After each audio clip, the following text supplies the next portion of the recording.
এটা এমন একটা পিঠা যে পিঠাটা বানাতে দেরি হয় কিন্তু খেতে দেরি হয় না। এদিক দিয়ে বানিয়েছি আর ওদিক দিয়ে শেষ হয়ে গেছে। আর এই পিঠাটা পছন্দ করে না এমন কোনো মানুষ খুঁজেই পাওয়া যাবে না।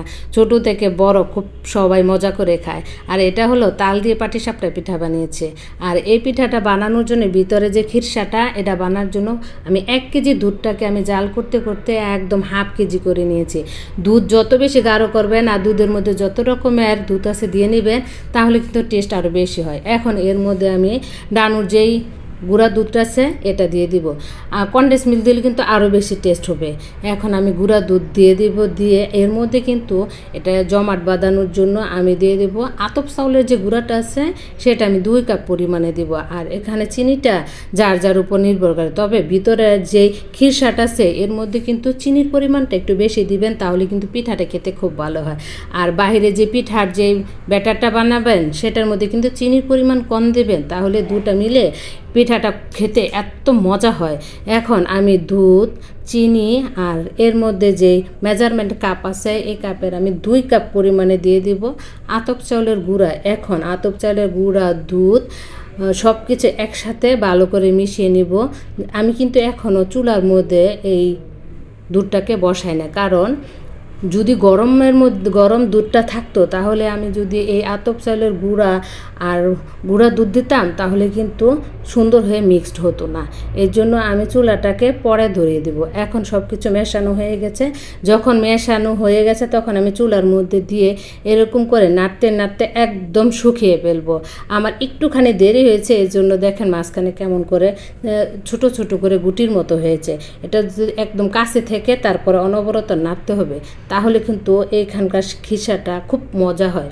আর এভাবে কিন্তু আমি খিসা করে নিয়ে ফ্রিজে আমি 10 মিনিট রেখে দিব।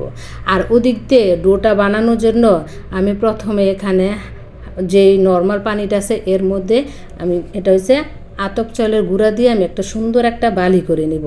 এভাবে করে নিলে পিঠাটা খুব সুন্দর হয়ে নরম হয়। আপনি যদি বাহিরেও রেখে দেন, 2 দিনও যদি রেখে দেন, তবুও কিন্তু একটুও কিন্তু আপনার শক্ত হবে না। এখন এই বালির মধ্যে আমি গুঁড়া যে গুঁড়ি করেছি, গুঁড়ি বলতে কি আতপ চাউলের যে গুঁড়াটা আছে সেটা দিয়ে দিব। দিয়ে এখানে চিনি দিয়েছি আর এটা হলো তালটাকে কিন্তু আমি জাল দিই নাই, কাঁচা তাল দিয়ে তারপরে এই পিঠাটা বানাবো। এতে কাঁচা তালের যে সুন্দর একটা গ্রান সেটা কিন্তু খেতে খুব ভালো লাগে। আর এখানে আরেকটু পরিমাণে পানি দিয়ে ব্যাটারটাকে পাতলা করে নেবে। এটা কিন্তু অনেক বাড়িও হবে না, আবার কিন্তু অনেক পাতলাও হবে না। আমি দেখাচ্ছি আমারটা কি এরকম করে নিয়েছি, ঠিক এরকম করে নেবেন। এভাবে আমি পানি আর ডোটাকে খুব সুন্দর করে নেড়েচেড়ে একদম মিক্সড করে নিব বালির সাথে। এখন কিন্তু আমার হয়ে গেছে। আর এখন একটা প্যানের মধ্যে তেল দিয়ে দিব। এই প্যানের মধ্যে যদি আপনি অন্যান্য কিছু কাজ করেন তাহলে কিন্তু এই পিঠাটা কিন্তু সুন্দর হতে চায় না, প্যানের থেকে উঠতেই চায় না। আমি এখন কিন্তু পিঠাটা বানানোর জন্য এখানে ব্যাটারটা দিয়ে দিব। দিয়ে একটুখানি, বেশি না, 5 মিনিটের চাইতে ওর কম সময় লাগবে, দিয়ে কিন্তু একটু ঢাকনা দিয়ে রেখে দিলে খুব সুন্দর হয়ে পিঠাটা কিন্তু সিদ্ধ হয়ে যাবে। এখন সিদ্ধ হয়ে গেছে। আমি এখন ভিতরে যেই আমি পুরটাকে বানিয়েছি এর মধ্যে খিসাটা দিয়ে দিব, দিয়ে তারপর উল্টে পাল্টে সুন্দর করে উঠিয়ে নেব। এমন স্বাদের পিঠা, এটা আমার যে কতবার বাসায় বানাতে হয় এটা বলার বাহিরে।